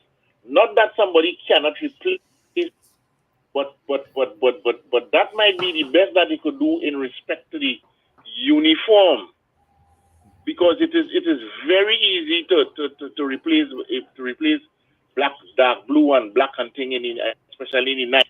People can't really make out that. So the gray and black or gray and thing you better you stand a better chance of looking at of making out that, because one of the things with the gray shirt with the police, you just know that gray, that gray is a different kind of, a totally different kind of gray. That cloth, it just look kind of different to all Yes, them. It's stiff and starchy. Yeah, that might be the difference. The only thing with that is that it makes it kind of make the police conspicuous now. Because so why not? What wrong with that? A shootout or something, you could see that. In case of confrontation, you could see that they can't hide with the dark clothes. They can't conceal themselves as much with that. That might be the advantage to the police. Watch me. Every man Jack was going back in a blue short pants, a gray shirt, and the white cock hat. Everybody. Wendell, you can't do them that. No, let me tell you something. There's something about interfering with the morals of people too. You can't do things in such a way that you think to interfere with the morals of people, because that could interfere with the performance. Even if you had to do that, you had to do things in such a way you can't. NYPD never changed the uniform. The NYPD uniform evokes control. Evokes control. Short pants and long socks, and that kind of that is very demoralizing in a way. That's what interfere with. Well, let me start over. This police. All right, thank you. If they're going back to the old time gray shirt and blue pants or whatever it was, if that's the uniform that they're going back to, I don't know that I agree with it, because that uniform does not evoke control. It does not evoke power. You making joke, right? You making joke. When police used to walk the road in that long time, you had so much respect for police, huh? Police stop and say, "Excuse me, Sonny boy, where you from?" It does not evoke control and power in a time where you need it more. Put them back there and we have calls. Good morning, caller. How much control they go have? Well, Well, better put them back in a short pants because all the criminals will start to do is wear brown and blue, brown and grey to do the crime again. I just said put the short pants on them to Lincoln. You didn't hear me? I didn't hear you. Not on the phone while you're talking. But gentlemen, I want to talk about that incident where the two female police shot the disabled man. I blame the government for that. And it's a fast stretch, but I'll tell you why. When the government talk about buying tasers and buying pepper spray for the police service, and you have 8,000 police, but you buy 1,000 pepper spray or 1,000 tasers, and all you send out the police there with is a gun to deal with normal minor issues, and you don't give them less lethal means of dealing with situations, then that murder, that death, I don't want to call it murder because I know Paul doesn't speak on words, that death is run, I blame it squarely on the shoulders of the government that didn't provide those two female officers with some other means to handle a situation such as that. I am not blaming the police at all. This is one particular situation. I am not blaming the police officers. That is what they are to deal with the situation. Lincoln, I hear you, but guess what? For all intents and purposes, that story, when it was reported to us, it was two policewomen, municipal police officers, armed, confronting a guy who was acting in, how I should put it, erratic, and he did not have anything in his hand. Okay? That was the story that was told to us. From the version of the father, the man was engaged in a physical altercation with the female officers and them. And anytime it gets physical, that is the tool that they have, and that is what they have to use. All right, because but guess what? Know, a mentally ill person is a lot stronger than a normal person. Okay. And for a female, that they have to use whatever leverage they have to neutralize the threat. And all that they had was a fire. Shooting him in his chest and killing him was the leverage they used, right? Paul, let me don't go down that civilian in the leg. Sorry, Wendell. Let me go down that thing about they could have shoot him on the leg. The point about it is, if they had a pepper spray, they could have used that. If they had a taser, they could have used that. But the government failed to provide the police with the secondary means to defend. But Lincoln, not according to you. If you say a mentally disabled person is strong, pepper spraying go do that person nothing? No, yes it will. Yes it will. A taser would just put out anybody. It would. Let me know the split here is. If you provide, I strongly endorse providing the police service with the tools, with the pepper spray, the taser, and the body cam, because the body cam in this situation would help clarify the minds of the general public who don't believe the story. But when I hear the story from the father and I hear the story from the police, they line up very closely together. Thanks, Lincoln. Okay? All right. Hello. I want to apologize. I have a lot of calls coming through, Lincoln. Go ahead. I just want to make a correction. It wasn't 6 months. It was 3 weeks. I made an error. I was thinking of a different story. All right. It was 3 weeks ago that incident happened, not 6 months. All right. Thank you. Good morning. Ashton Ford, listening to us out there in Canada. Hey, morning, Ashton. Ashton, long time. Have a good one, pal. Good morning. I say the country telling Ashton Ford good morning. When you're done, you want me to call your name. What? Gentlemen, good morning again. And Wendell, why you want to dehumanize the police now? Well, you know, you want go back in. You see these fighters, some of them belly and their foot. You want that to go in short pants? Zina, you and former Commissioner Gary Griffith share the same view. I said, but all you can't tell her kicks in. Well, here now, when they kicks in Parliament, all the vex. No, this is a serious thing. I'm not saying I was kicking, but at the same time, we had to do something to bring back the stability, the integrity, the confidence in the TTPS. We have to do something. Put them in a short pants and a gray shirt and a cork hat and put Gary in charge of them. I bet you they fix it. Yeah. No, don't provoke me this morning. No, yeah, what? You think, and according to Richard, I don't even know if the clothes, changing the clothes would matter. They shouldn't have changed it according to Cheryl in the first place. But changing it back and doing all this thing, I don't know, we just have to, I don't know we could do to people and their minds. I don't know if it's the proliferation of the drugs and guns, illegal guns, that have people notice out there, but people just been doing a lot of stupid things. I don't know how Trinidad and Tobago gets so. But when I hear the discussion with police and uniform, and I saying, damn if you do, damn if you don't. What we really want. That memo, From in whom? a sense, Thank you, is Zena. indicative of the police, of the TTPS helplessness in dealing with that problem of rogue uniforms being on the outside. Yeah. It is an admission of failure. Yep. That you have to issue a memo like that. And that is not engaging any confidence in the population. At this point in time, to Richard, because we have had these problems for years.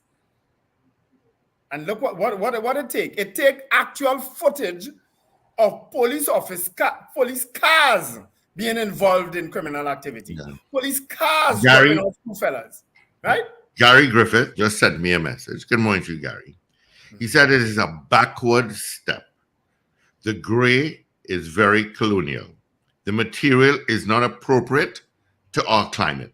Steve, I just said I was fixing it, and Gary did send me that message. I told him. He did. Well, I'm reading it out then. I started already. Let me finish it out. That outdated uniform that is a simple shirt cannot provide connectivity to other items that is needed to be attached to the uniform, such as radios, body cameras, belts, tasers, pepper spray, and so on. Let's grab some calls. Good morning. Good morning. Morning. Nice to be back. But Mr. Stevens, I have to boost your bubble a little bit. They will not be putting them back in short pants, because back in the day when you used to wear short pants, you used to have to wear something called puttees and hose tops. That was the legacy of the British colonials. The puttees were the black thing around the top of the boots, and the hose tops were the blue, looking like socks. They weren't actually socks. They were cut off at the ankles, and you had to wear socks under that. So they wouldn't come back with the short pants. But my thing with the uniform is that you gentlemen could all recall that back in the day when GB, who were then called tactical, used to wear the heavy woolen sweaters and the Marvin Gays and so on. Yes. From the woolen sweaters was facilitated by what came now to be called the battle dress uniform. That is your blue jacket and black pants, right? Mm-hmm. That was felt to be more practical. But what happened is that some years ago, an acting commissioner made the decision to have all officers be issued with it because it would make them feel to work because of the look of the tactical and so on, rather than the blue and gray. But going back to the blue and gray now, and this is something I can tell you all with authority, they have limited supplies of the blue and gray. That is a fact. And in the various sizes to fit all the body types that are currently in the service. In fact, in induction training now, officers don't only wear the blue and gray coming down to the end of training. They do all the other physical work and training. You wear, that is jerseys and track pants with sneakers, right? Because of the limited supply. And I'm saying, going back to that is true, but as I already bolted, what needs to be looked at is the various security companies who each of you gentlemen could walk in and buy tactical gear. The only thing that you would need to get is the patches, and that's the problem. They need to control who could sell these things. And I will tell you, even officers of the TTPS, who when they didn't have and couldn't get in stores, the QM stores right there on Rice Road, they would go and buy on their own, men and women. Those are the facts. I want to say, right, in terms of controlling the uniform, every officer, he issued a kit book. But you know where that kit book is kept? That kit book is kept at the police quartermaster stores. Divisional commanders, they even have a kit book, so you could have a drop on the spot kit inspection. That's a big problem. You know what I'm saying? The only way you could return kit is to the QM stores, and they would itemize all the items of kit and officer receive throughout their service. That's what I'm saying. And these are some of the gaps that you have to fix. But sadly, the horse has already bolted. As for your question about being stopped by the blue lights, I would advise anybody to tight in your vehicle. If you can, make a Bluetooth call.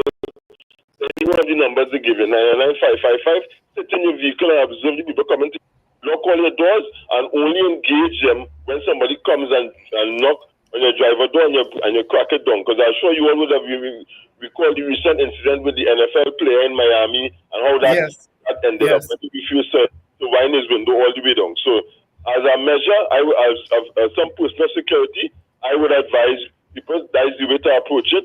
And when you could, according to where you stop, go to the neighborhood station or closest station where you might be and make a report based on how the encounter goes if you could get that far. Yeah. Right? Good advice, Paula. Lock it and observe. Yeah. But that's what I did the night when Thank they you, pulled me Paula. over. I didn't take my glass all the way down, but I also have a dash cam that I can control and have it turn whichever direction I want.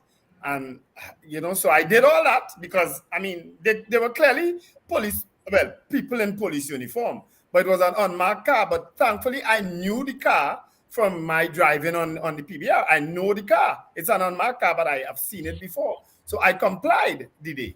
You know what I mean? But all they stopped me for is because they didn't see the pass in the windscreen and the pass was there. They swing around, come back behind me and pull in front of me. Police officers, I don't know, sometimes they just get carried away.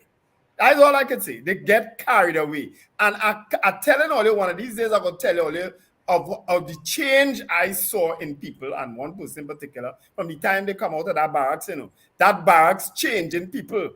They're making nice people into monsters. I'm telling you. You know what? I keep saying that. I don't know what's going on in that barracks. I'm getting some sad news this morning, but I'll have to confirm before I say good morning, caller. Yeah, I'm trying to get in touch with Melvin or Ashton, who wouldn't let me know. Right, let me know. Good morning. Good morning, gentlemen. Morning, Captain Ron. You on vacation or what? No, I somebody ran into the back of my car, and I've been advised not to do anything until I'm here. My back is healed. Oh, geez. Sorry to hear about that. Yeah, Speedy recovery, my friend. Yeah, thank you. Then. A drunk driver hit you from behind. Yeah, I got with that. Oh, geez. Well, you take it easy. Yes, sir. Listen, the effort is nice what they do with the uniforms, but it can't stop there. They need to put these, equip every vehicle to the police department with GPS as well. And they need to get the system where it's going to be expensive, where they can monitor. You can just look at a screen and see where every vehicle is at every time. Also, there is something in some of the militaries that Fred was telling me in the uniforms, they have certain buttons and metal things they have in the uniform.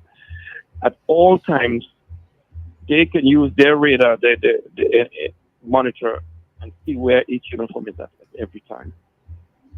They have to do not just change uniform. They have to do a little more monitoring, and figure out who's giving out these uniforms. Keep an eye on that person. Keep an eye on who's receiving, and then keep that monitoring that thing, the uniform itself. So it can be done, but it will be expensive. But they just have to be very diligent. As simple as that. But what I'm looking at too. I want to see. I'm going to keep monitoring as long as God gives me life. I want to see what the government or the authorities going to do to compensate for this young man who those two police officers shot. That guy who was sick. Because look how quick they give them those Venezuelan people who were not even citizens of Trinidad and Tobago when they arrested them or whatever and locked them up. They give them a couple $1 million of Trinidad and Tobago taxpayers' money. Now, let's see. Now, the police took this young man's life. This guy was unarmed. There are so many different things you could do. I want to see what the government is going to do about that. If they're going to compensate this young man's life. It can't bring back the money, but it needs some kind of compensation to take place. Gentlemen, have a good week. Be safe down there. And I pray for Trinidad today every time. You all be safe. All right. Thank you, Captain Ron. Speedy recovery to you. Huh? Speedy recovery, my friend. The state seldom decides on paying anybody compensation unless they're taken to court. Unless they are what? Taken to court. Yeah, true. The state doesn't just give you compensation just like that. Good morning. Good morning, gentlemen. Morning. Good morning, Zena. Gentlemen, I want to say, if we let the police officers go back in the khaki shirt and the three-quarter pants, it's almost as though we're going back to some aspect of colonial rule. So I don't agree with that. Secondly, I noticed police officers now, they have different, I don't know if the regular uniform, but I see they have different kind of jerseys and just a little bit confusing to me, right? Long ago, all you used to see was just that uniform. Now you're seeing different things. I also want to say that they need to get rid of some of those police officers.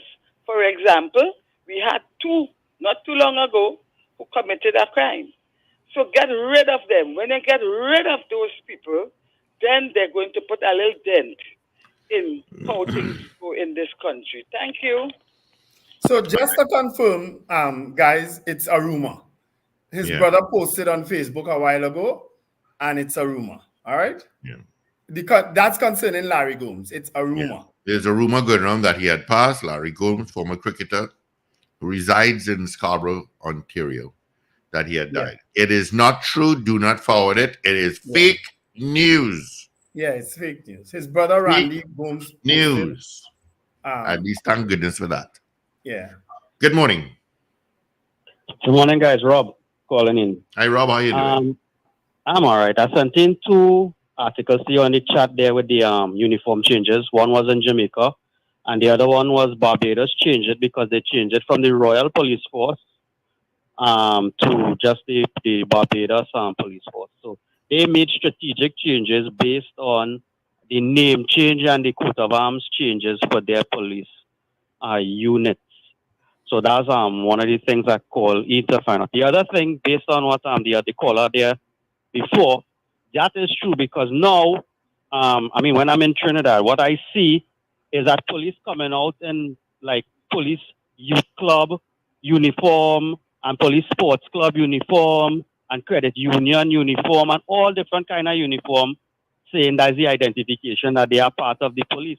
The police, I believe, and this is my humble suggestion, should have one standard uniform that when you are on duty, that is what you wear.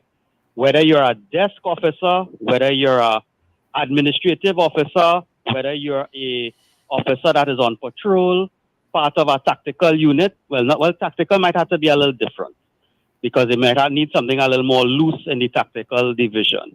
But it is a standard uniform, and it has to be publicized to the general public that this is the police uniform going forward. Because honestly, right now, as I said in one of the chats that I put through, who is the 4 special units that were in tactical?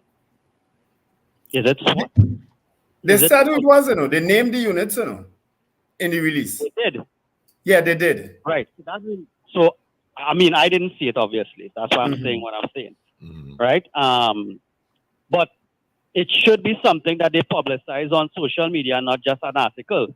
Yeah. Publicize it in a way that the general public can tell quickly. Just as fast as the bad news spreading, the good news. How can the general public tell quickly? If a group of police officers come up to you and say, hey, come go with me, I'm a member of the GB, they can't lie? No, that makes absolutely no sense. It's a simplistic response to a more complicated problem. And the complicated problem is holding people who wear those uniforms and the criminal element who have those uniforms accountable by arresting them and putting them before the court system. That's how you solve that problem. I'm saying exactly what you are saying, but in a different line. I'm saying make it known to the general public that these are the officers that are supposed, This is the uniform, and if you see an officer with anything different to this, ask a question, or as you all always say on the program, leave your door locked, leave your car glass up, drive to the nearest police station. If you see anything that looks different to this, whether they come in a tactical with a blue print on it, like apparently now you could just take a uniform, a jersey, carry it to a printer, a digital printer, and let them digital print something on it for $20 or $30. That's what they're doing. Yeah. And exactly, that's what they're doing. So I am saying exactly what you're saying, but also spread it as fast as the bad news is spread on the media channels. Spread it the same way. And yes, the criminals will lie. I agree. Criminals will find a way to get it so that they can use it. Because I remember in my teens in Trinidad, I buy 2 blue strobe lights and put it in the grill of my old black car. I had an old black car, and I had 2 blue because that was the style. You put lights under your car, you put blinky lights. Brother man, there are so many vehicles, including trucks, with 20-something lights on them that go into roadblocks. Easy. Yeah, because they're not identifying. And look at the next. Truck is not the problem. And I telling you, it's a plenty things in Trinidad that, because I trying to move my family out. There are a lot of things in Trinidad that police turn a blind eye to, that they're supposed to do, that they're not doing. But you see this uniform thing, honestly, they need to specify exactly to the public what is the uniform, so that people have a better fighting chance. But you know what they said in that press conference yesterday, which we spoke to Gary Griffith about earlier on this week, was that Gary said that he brought out the badge, the police badge, and they did away with that. But in the press conference yesterday, the members of the panel said officers are to wear this badge at all times. So you are to look out for the badge. And this is why I'm saying the social media thing. And all media channels have to put that in the front, because people don't know. They go run with the bad thing. That's human nature. People don't run with good stories because good stories don't get the traction as a bad story. So I agree with what you're saying. They could imitate it, and they could imitate the badge too. I agree. But it still give the public a fighting chance, knowing that a legit police officer supposed to have this badge, and the badge supposed to match the title ID number on the arm, or the number that under the name, because the tactical jacket, in my humble opinion, because this is what I'm seeing in the other islands and in New York and in Miami, the tactical uniform have your name and your number underneath it. Some of them, yes, be all black because that's a special tactical unit. But the regular officer that's wearing tactical wear supposed to have their name and their badge number on it. That is why when, again, like that Tariq Hill thing you was talking about there just now, Tariq Hill did something illegal and was playing wrong and strong because he was speeding. And when they pull him over, the officer supposed to have his identification marks and everything on him so that you could clearly identify as an officer. That is the kind of things we don't do they don't do in Trinidad. They just put on what they want and come out. And as I say, I had to come to Trinidad to do COC for my job, my work permits and so on. When I go in the police station, there's a police with police union, what is called a dry fit shirt with sports logo and all kind of thing on, and then there's officers behind desk working. No, it's a professional division of the government, a security division. Act like it. Anyway, gentlemen, you have other calls. I do. All right, thanks. You know, if the TTPS is interested in instilling confidence and trust in the TTPS, what you have now done is indicate we can't solve the problem, but this is what we're planning to do to mitigate the problem, not solve it. To mitigate the problem, these are these things that we're going to do. How is that instilling trust in the citizenry?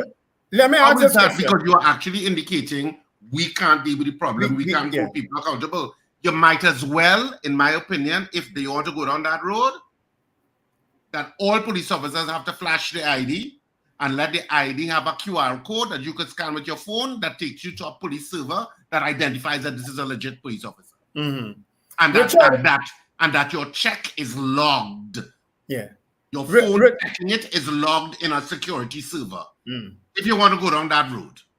But Richard and Paul, that makes more sense. I don't know if you all remember, not too long ago, the Prime Minister, I can't remember if it's in Parliament or it might have been on a political platform, raised the issue of a special squad being initiated to deal with the police service and root out rogue officers. It was almost akin to SAUTT under Martin Joseph and SAORT under this current, when Gary got back in.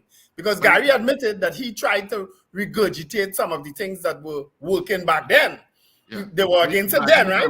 But he talked about investigating customs and not only police. Right, but didn't he talk about a special squad being formed? That's what needed, you know. That is what is needed. Because if they can't fix the police service, the rogues in the police service, the rogues in the army, the rogues in immigration, I never meet a rogue in immigration. Rogues in custom, you understand? If they can't fix that, we are doomed. Okay? Because you think the problem are police officers who they are 15 and 20 years? No, some of them 15 and 20 days. They're bad like crab. They're rogue. That is what needs fixing. If they don't fix that, we will be talking for the next 20 years about this problem. Trust me. What I want to know from the police service is, and they should send out a release or something, what to do if you are being pulled over and you're not sure if it's a rogue police vehicle or an actual police vehicle. What am I to do? I try not to break the law. You know what I do the other day? I got a ticket the other day. I didn't tell all about this one. You got a ticket for what? Last week, Friday, I got a ticket. I pulled up on the Western Main Road right in front of my place. And you know, my sisters and them, they occupy the driveway, right? They sit in the driveway there. So I pulled up and I just walked into the driveway and was talking to them. Literally 2 minutes. And I pulled up. Admittedly, I broke the law. I was on the wrong side of the road at that point in time, right? You can't park there between 3 and 6. But I am literally in front of the driveway. So because they are sitting in the driveway, I couldn't drive in. So I went out and I was talking. A police officer pulled up. Well, he walked down the road. I think he must have been seeing me and say, but there were other cars parked there. He came straight to me. Excuse me, but your car parked here. I say, well, okay, allow me to just drive in my driveway. So in other words, I am on spot. I'm there. I could just go in my driveway. License and insurance, please. Ticket. He ain't saying that, no. Ticket. $1,000 and 3 demerit points. Admittedly, as I said, get points of parking tickets. I'm saying I am right. That is the unreasonableness sometimes of police officers. You have somebody who's right there and could enter their own driveway because the ticket have my address on it, you know. So I mean, I just shake my head and say, we really in trouble, yeah? I pay my ticket and I take my demerit points. But no sense of reasoning sometimes with some of these police officers. No sense, none. And of course, they probably learned that from the barracks as well. Everybody else illegal, give them a ticket. Have the luxury of me going in the, coming off the road and going in the driveway. Because I'm in front of my own driveway. You know, if somebody else had parked there and I couldn't get in my driveway, you know, I couldn't find a police officer to get them a ticket, which has happened many times. I shake my head, yes. I give up. I give up on the TTPS. I can't say that enough. I've given up on the TTPS. Do what Let's grab a couple of calls before we wrap up for this week. Good morning. Yes, good morning. I want to agree with the gentleman who called just now and said that we need to have a standard uniform. I also want to agree with this gentleman who just spoke there about getting rid of the rogue police. And I have a suggestion for when a vehicle that you're not sure if it's the police if to pull aside or to continue. This might sound kind of far-fetched, but this is my opinion. All police vehicles should be zoned. So if You have 40 police vehicles in Arima. You have Arima, and then you have on some app or something where you could quickly type in that number to see if really that is a vehicle for that area. Thank you. All right. Hmm. If Let, they don't fix this let me up, take this call and then we wrap up. And good morning. is it that time already? Yeah. I just wanted to say that the lady who called and said good morning to me, that's one of the people that I sent your show to. She normally will call Sir Charles, but I introduced her to the morning program. I've been introducing people to the morning program. Thank you, Zena. That's my good Send your deed. invoice to Paul, Richard. Richard, you don't have to be too rigid, so to What I wonder sometimes is who approves the uniforms of all those the security firms that wear you, because some of them to me they look like police, You're They so have right with to have- that. You have to have some unit in the very police to looking and approving of uniforms that these security firms wear, because too many of them, all of them looking like the police now. So they have to also look at that. You understand me? Yeah. Or else they might not have had that real problem with the people not knowing who is police. Too many of them resemble. Thank you, Zena. All right. All right. Oh, my clock Yeah, is Wendell, you're wrong. saying something. No, I'm just saying the TTPS. I wish them all the best. I honestly wish them all the best. I had wished Miss Erla here with Christopher all the best when I heard it was a woman commissioner, because Lord knows I thought we needed a woman police commissioner at the point in time. You know what I mean? But I don't hold out much hope. But all the best, all the best, all the best TTPS. And I know I have a lot of friends in the TTPS. Do I have family? I think so. And I wish them all the best. But they are so consumed by the bad elements and afraid to take on and do the right thing, afraid to be the voice that insists on the right thing is done. That's my problem with the TTPS. The good officers are afraid to confront the bad ones. They are afraid to say, listen, just have a word with him now and let's move on. Because I saw a video. I don't know if you all remember that video by the lighthouse, approaching the lighthouse the other night, where a man went through a roadblock and he was pulled over. The first officer tell him, okay, go ahead. The next officer further up, you would pull him over again and give him a ticket and a hard time. You remember that video? That was very recently. So again, but the good one who had already allowed him to go through should have gone to the guy and said, no, I don't have no problem with him. Let him go ahead. But no, they don't ever lie, because they're afraid this one write them up and they're afraid that one write them up, and all kind of stupidness going on inside of that TTPS. Everybody afraid of everybody now. So you don't know who good and who bad. Waste of time. Anyway, this is where we wrap up the Pop Breakfast Show for this week. It is Friday. The weekend has begun, people. So put a smile on your face. Of course, just reminding you that theater is on. It's on. It starts tonight, Friday, Saturday, and Sunday. Friday, 8:30, Sunday, 8:30, Sunday, 6:30 at Central Bank Auditorium. True Talk, No Lie, which is on this weekend at the Central Bank Auditorium, a brand new comedy. And that deals with the issue of autism and stuff. And part proceeds go to the Autism Society. You should not miss it.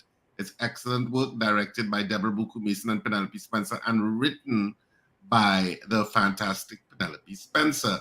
Tickets are on sale at K-Squared Fashions and at the Central Bank Auditorium, as well as TT Tickets Online, Island e-tickets. Next week, you have that extravagant news. What in the dark comes to light comes to the same venue, Central Bank Auditorium, at 8:30 p.m. One show only, and it's the final show in Port of Spain for that play that has been making the rounds. Thanks, of course, all the patrons who have attended at all the various venues we have gone to. But we are coming to Central Bank Auditorium for one night only next week, Saturday at 8:30 p.m. Tickets go on sale at the Central Bank Auditorium from Wednesday next week, but tickets go on sale at the usual outlets from tomorrow. And those outlets also include the same K-Squared Fashions outlets at West Mall, Eastgate, and Brentwood Mall, Chaguanas, as well as Electronics in Arima, Jubilee Railway in Tunapuna, and Tony's Florals in Val Park Shopping Plaza, and Charflair Auto Services in Charflair. So have a fantastic weekend, whatever you do. And remember to smile and laugh. It's great for your health. Indeed it is. Folks, have a wonderful weekend. Look out for the young ones. Be careful on the nation's roads. And remember to let go and let God. So can somebody do the grunt that Paul would do? We'll get it again. How about that's what. All right, let's get into our 8 o'clock news brief. AV is in. This is your news bulletin from Power 102 Digital. It is time for news update to 8 o'clock. I'm Afril Sintel Bab. Good morning. As of today, all police officers, with the exception of 4 operational units, have been ordered by Police Commissioner Earle Hayward Christopher to return their police tactical kits. This decision comes following numerous reports of the criminal-minded utilizing clothing that resembles tactical uniforms of law enforcement to commit robberies, kidnappings, and murders. A word reaching our newsroom is that teachers of the Tranquility Secondary School are terrified of coming to the learning institution. This is after a security guard allegedly reprimanded a Form 3 student. The child returned to the school with adults and tried to attack the officer, who locked himself in the booth, according to reports. The adult then tried to break down the door. The student and adults have reportedly threatened to return to quote-unquote light up the school. Several volleys of sustained gunfire erupted in downtown Port of Spain yesterday, forcing the closure of Southeast Port of Spain Secondary School after 3 men were shot nearby. The shooting took place shortly before 10:30 a.m. on Nelson Street, but people said they heard the gunshots as far away as Edward Street. And Southern Division Police are expected to approach the Office of the Director of Public Prosecutions next week, seeking further guidance on the investigation into the alleged bullying that led to the tragic death of 15-year-old Jaden Lalchan. ACP Wayne Meister said investigators from the Princestown Police Station have interviewed all the individuals involved, including the alleged bully, a schoolboy, and his parents. Well, that was your update to 8 o'clock. Look out for news in full at 12 noon. Up to date and credible. Power 102 Digital.